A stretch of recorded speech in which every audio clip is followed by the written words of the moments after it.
The worst of winter is all behind us as we get into overall a milder trend, at least around average across much of the country going on in towards next week.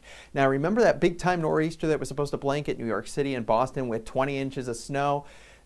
4 or 5 days out that looked likely. It really changed. Yeah, well, you got to keep in mind, even in 2 to 3 days, you're just kind of getting into what's the timing, what's the impact, where is this storm really located? Is it going to be as bad as it looked a few days ago? So was that a great forecast 4 or 5 days out? No, but those corrections can happen with these complex storms. Something just to kind of keep in mind.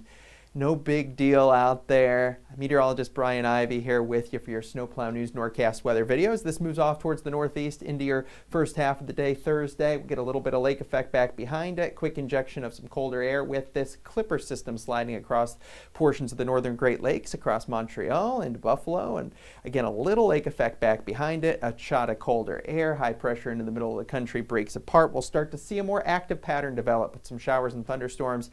Maybe a little snow in the northern half into early next week. And then the bigger deal system is going to start developing here and track off towards the south, and that's going to allow for waves of strong to severe thunderstorms to be likely across the Dixie Alley into the southeast portion of the country. A good surge of moisture with that. We'll talk about that. Could be some flooding.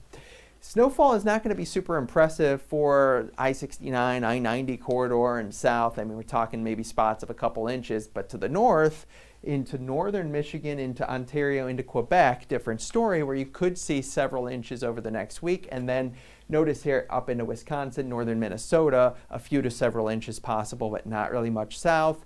And not too much in the mountains outside of maybe the Sierra Nevadas over the course of the next week either. A lot of areas seeing just a few inches.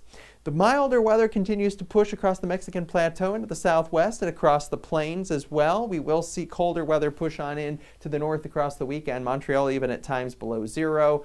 That colder weather doesn't stay for too long unless you're into Canada or the far northeastern section of the country, because we start to get these surges of more mild air, which is very typical for this time of year as we really go through that early spring transition. And it's a much more active pattern as well. We get this big trough to develop as we go on in towards the weekend, and then look at the strong winds that come on the backside of that. And that's going to be indicative of some of those strong to severe thunderstorms that could happen by the middle of next week. And we continue here with some pretty strong winds pushing across the south. So when you see that type of trend, you typically get into a more active regime. And that is why we're going to be on the wet side of things throughout much of next week across a pretty big portion of the country.